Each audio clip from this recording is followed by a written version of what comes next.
بسم اللہ الرحمن الرحیم. Thanks for watching. Don't forget to like, comment, share and subscribe to Madani channel. بسم اللہ الرحمن الرحیم. آج آخری رکعت میں یہ آیت کریمہ پڑھی گئی. یا ایھا الناس ضرب مثل فاستمعوا له ان الذين تدعون من دون الله لن يخلقوا ذبابا ولو اجتمعوا له وإن يسلبهم الذباب شيئا لا يستنقذوه منه ضعف الطالب والمطلوب ما قدر الله حق قدره إن الله لقوي عزيز. انسان کی فطرت میں، اس کی طبیعت میں کسی نہ کسی کے سامنے جھکنا ہے، کسی نہ کسی کو اپنا بڑا ماننا ہے، کسی نہ کسی کے سامنے جھکنا، کسی نہ کسی کو اپنا بڑا ماننا، یہ انسان کی فطرت میں داخل ہے. بغیر کسی کے سامنے جھکے ہوئے، بغیر کسی کو اپنا بڑا مانے ہوئے، بغیر کسی کے ہاتھ میں اپنی باغ ڈور دیے ہوئے انسان رہ ہی نہیں سکتا. انسان رہ ہی نہیں سکتا. یہ اس کی فطرت، یہ اس کی طبیعت. اب اس چیز کو آپ لیں اور غور کریں کہ پوری تاریخ انسانیت میں کوئی ایسا شخص گزرا ہے جس نے اپنے آپ کو کسی کے سامنے جھکایا نہ ہو، جس نے کسی کو اپنا بڑا نہ مانا ہو، جس نے کسی کے ہاتھ میں اپنی باغ ڈور نہ دی ہو، جو کسی کے سامنے بے بس اور بے کس نہ ہوا ہو، جس نے کسی کو کبھی پکارا نہ ہو. پوری تاریخ انسانیت میں کوئی ایسا شخص گزرا ہے یا اس وقت کوئی ایسا شخص موجود ہے؟ فرعون انا ربکم الاعلی کا اعلان کرتا تھا، انا ربکم الاعلی کا اعلان کرتا تھا، اور ایسی حکومت، ایسی بادشاہت کہ اس کی حکومت و بادشاہت کے کھوٹے گڑے ہوئے تھے. وَفِرْعَوْنَ ذِي الْأَوْتَادِ، اللہ تعالیٰ نے اس کی صفت بیان کی ہے. اور فرعون جو میخوں والا تھا، میخوں والا تھا، اس کا مطلب کیا ہے؟ مفسرین نے اس کی دو تفسیر کی ہے. میخوں والا تھا، اس کی ایک تفسیر تو یہ ہے کہ دنیا میں لوگوں کو سزا دینے کا جو معروف طریقہ تھا، جو رائج تھا، فرعون نے لوگوں کو سزا دینے کے لیے ان سے ہٹ کر کے ایک نیا طریقہ ایجاد کیا. اور وہ کیا طریقہ تھا کہ جس کو سزا دینا ہوتا تھا اس کو دیوار سے لگا کے کھڑا کر دیتا تھا اور اس کے دونوں ہاتھ پھیلا کر کے کیل مار دیتا تھا. یوں دیوار سے لگایا، اس میں کیل مار دیا، اس میں کیل مار دیا، پڑے رہو. یہ زمین پہ لٹا دیتا تھا اور ہاتھوں کو پھیلا کر کے اس میں کیل مار دیتا تھا، پیروں کو پھیلا کر کے وہاں کیل مار دیتا تھا، سینے پر بھاری پتھر رکھ دیتا تھا. یہ اس نے لوگوں کو سزا دینے کا ایک نیا طریقہ ایجاد کیا تھا جو اس سے پہلے یہ طریقہ معروف نہیں تھا. اس لیے اس کو کہا جاتا تھا میخوں والا فرعون. اور وَفِرْعَوْنَ ذِي الْأَوْتَادِ، اس کی ایک تفسیر مفسرین نے یہ کی ہے کہ اس کی حکومت، اس کی سلطنت، اس کی بادشاہت ایک وسیع رقبے پر تھی، ایک وسیع رقبے پر تھی. اور جب رقبہ وسیع ہوتا ہے تو حاکم کی گرفت کمزور ہوتی ہے. جب ملک بڑا ہوتا ہے تو ملک کا جو سربراہ ہوتا ہے اس کی گرفت کمزور ہوتی ہے. لیکن فرعون کی خصوصیت یہ تھی کہ ایک بڑے رقبے پر اس کی حکومت تھی، لیکن چپے چپے پر اس کا دبدبہ تھا، اس کی گرفت مضبوط تھی. اسی لیے مفسرین نے لکھا ہے کہ اس کی حکومت مدید بھی تھی اور شدید بھی تھی. مدید تھی یعنی ایک بہت بڑے رقبے پر تھی اور اس کے زیر کنٹرول تھی. اس کی زیر حکومت اس کا جو ملک تھا اس کا کوئی ایک حصہ بھی ایسا نہیں تھا جہاں اس کی گرفت کمزور. اس لیے اس کو فرعون ذی الاوتاد کہا جاتا. اور انا ربکم الاعلی کا اعلان کرتا تھا، لیکن وہ بھی راتوں میں اللہ کے سامنے روتا تھا. جب اس کی گاڑی پھنس جاتی تھی اور اس کی خدائی داؤ پر لگ جاتی تھی اور کہیں سے کوئی اس کو چیلنج کرنے کھڑا ہو جاتا تھا تو وہ بھی رات کی تنہائی میں اللہ کے سامنے روتا تھا. تو میں یہ عرض کر رہا تھا کہ یہ انسان کی فطرت ہے کہ اپنے آپ کو کسی کے سامنے جھکائے، کسی کو اپنا بڑا مانے، کسی کے سامنے روئے گڑگڑائے، کسی کو اپنا دکھڑا سنائے، کسی کے ہاتھ میں اپنی باغ ڈور دے. اب یہ اس کے اختیار میں ہے کہ وہ کس کو اپنا بڑا مانتا ہے، کس کے سامنے اپنے کو جھکاتا ہے، کس کے سامنے روتا ہے، کس کے سامنے گڑگڑاتا ہے. اب یہ اس کے اختیار میں ہے کہ وہ کس کو اپنا بڑا مانے. خوش نصیب ہیں وہ لوگ، باتوفیق ہے وہ لوگ، انتہائی سعادت مند ہیں وہ لوگ جنہوں نے اپنے آپ کو اس ذات کے سامنے جھکایا، اس ذات کو اپنا بڑا مانا، اس کو اپنا دکھڑا سنانے کے لیے اس کو خاص کر لیا. جو کون ہے؟ تؤتی الملک من تشاء وتنزع الملک ممن تشاء. جس کو چاہتا ہے جو کچھ چاہتا ہے عطا فرماتا ہے، اور جس سے چاہتا ہے جو چاہتا ہے جب چاہتا ہے لے لیتا ہے. یعز من یشاء ویذل من یشاء. جب چاہتا ہے جس کو چاہتا ہے عزت کے نقشوں میں رکھ کر کے رسوا کر دیتا ہے، اور جب چاہتا ہے جس کو چاہتا ہے ذلت کے نقشوں میں رکھ کر کے باعزت اور سرخرو کر دیتا ہے.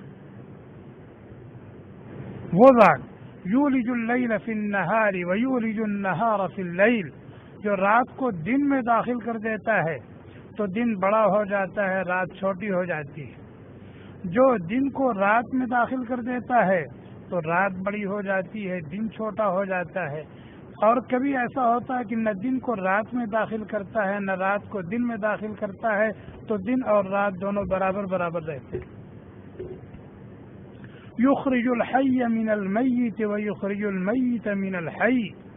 مردے کو بے جان کو جاندار سے نکالتا ہے، جاندار کو بے جان سے نکالتا ہے. انڈے سے چوزے کو نکالتا ہے اور مرغی سے انڈے کو نکالتا ہے. کافر سے موحد کو پیدا کرتا ہے، مشرک سے موحد کو پیدا کرتا ہے، اور موحد سے کافر اور مشرک کو پیدا کرتا ہے. کافر اور مشرک مردہ ہے اور موحد اور مومن یہ زندہ ہے. یعلم خائنۃ الاعین وما تخفی الصدور. جو آنکھوں کے اشاروں سے واقف ہے اور دل میں جنم لینے والے وساوس اور خطرات سے بھی واقف ہے، جو دل کے راز تک سے واقف ہے. فعال لما یرید. جو چاہے وہ کر گزرنے والا ہے، کوئی ہاں ہوں کرنے والا نہیں، کوئی روک ٹوک کرنے والا نہیں. یہب لمن یشاء اناثا ویہب لمن یشاء الذکور او یزوجہم ذکرانا واناثا. جس کو چاہتا ہے نرینہ اولاد دیتا ہے، جس کو چاہتا ہے بچیاں ہی بچیاں دیتا ہے، جس کو چاہتا ہے دونوں دیتا ہے، جس کو چاہتا ہے بے اولاد رکھتا ہے. کوئی لاکھ چاہے کہ وہ باپ بن جائے، وہ نہ چاہے تو ناک رگڑ لے، 10 شادی کر لے، باپ نہیں بن سکتا. کوئی لاکھ چاہے کہ مجھے بیٹے اور بیٹیاں دونوں ملے، وہ نہ چاہے تو نہیں ہو سکتا. آپ اپنے معاشرے میں غور کریں، یہ سارے نقشے نظر آئیں گے.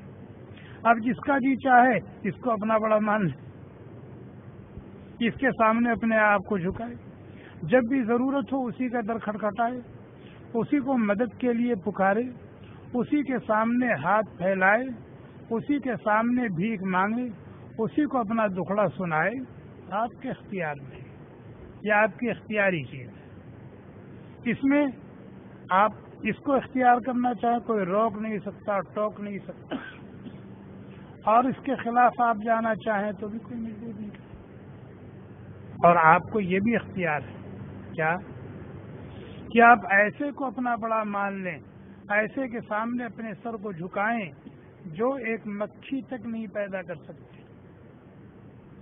اس نے تو کیا بنایا؟ آسمان بنائے، زمین بنائے، چاند بنائے، سورج بنائے، ستارے بنائے، سمندر بنائے اور چشمے بہائے، جھرنے جاری کیے، لیکن ایسے بھی موجود ہیں جن کی عبادت کی جا رہی ہے، جن کی بندگی کی جا رہی ہے، جن کے سامنے اپنی پیشانی کو رگڑا جا رہا ہے اور جن کے نام پر نظر و نیاز کیا جا رہا ہے، جن کی منتیں مانی جا رہی ہیں، جن کے لیے قربانیاں دی جا رہی ہیں اور پوری زندگی اسی میں صرف ہو رہی ہے، انہی کے نام کی لڑائی لڑی جا رہی ہے اور انہی کے لیے، انہی کی جیت کے لیے سب کچھ ہارا جا رہا ہے۔ کون ہے وہ؟ جو ایک مکھی تک نہیں بنا سکتے، ایک مچھر تک نہیں بنا سکتے، مکھی تک نہیں بنا سکتے، مچھر تک نہیں بنا سکتے، چاہے وہ عیسیٰ کی شکل میں ہوں، چاہے وہ عزیر کی شکل میں ہوں، چاہے وہ خواجہ عبد القادر جیلانی کی شکل میں ہوں، چاہے وہ خواجہ اجمیری کی شکل میں ہوں، چاہے جس شکل میں ہوں، چاہے وہ نبی ہو، چاہے وہ ولی ہو، چاہے وہ فرشتہ ہو، چاہے وہ جن ہو، چاہے وہ شجر و حجر ہوں، برگ و ثمر ہوں، چاہے وہ چاند اور سورج ہوں، جن کی بھی عبادت کی جا رہی ہے دنیا میں اللہ کے علاوہ، کیا کسی کے اندر قدرت ہے کہ وہ مکھی بنا دے؟ مکھی بنانا تو دور کی بات ہے، مکھی کا پر بھی نہیں بنا سکتا، مکھی کا پر بھی نہیں بنا سکتا، مچھر کی ٹانگ ٹوٹ جائے تو اس ٹانگ کو جوڑ بھی نہیں سکتا۔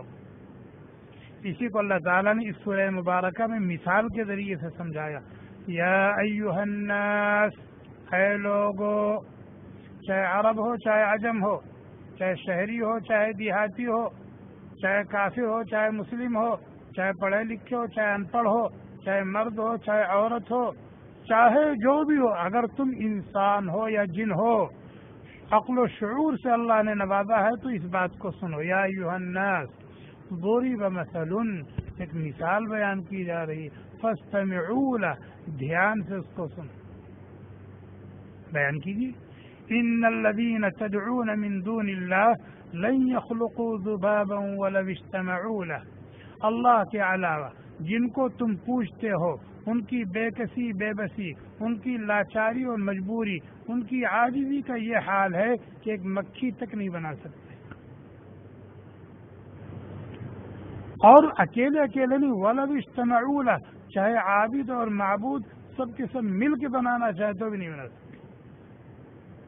اللہ کے علاوہ جتنوں کی پوجا ہو رہی ہے، چاہے عیسیٰ علیہ السلام کی شکل میں ہو، چاہے عزیر علیہ السلام کی شکل، یہ سب تو انبیاء ہیں نا، ان کی بھی عبادت کرنے والے کر رہے ہیں، چاہے جتنے معبودان ہیں جن کی عبادت کی جا رہی ہے اور معبودان باطلہ کی جتنی عبادت کرنے والے ہیں، سب کے سب مل کر کے ایک مکھی بنانا چاہے تو نہیں بنا سکتے۔ لن يخلقوا ذبابا ولو اجتمعوا، اور جن کی عبادت کی جا رہی ہے اللہ کو چھوڑ کر، وہ تو اتنے بے بس ہیں، اتنے بے بس ہیں۔ وَإِن يَسْلُبْهُمُ الذُّبَابُ شَيْئًا لَا يَسْتَنقِذُوهُ مِنْهُ، کہ اگر ان پر کچھ چڑھاوا چڑھایا جائے، شیرینی رکھ دی جاتی ہے نا بتوں کے سامنے، مورتیوں کے سامنے، قبروں پر رکھا جاتا ہے کہ نہیں رکھا جاتا ہے؟ اگر مکھی آ جائے، مکھی آ کے اس میں سے کچھ لے جانے لگے تو مکھی کو روک بھی نہیں سکتے، ٹوک بھی نہیں سکتے، مکھی پیدا کرنا تو دور کی بات، اتنے بے بس، اتنے بے بس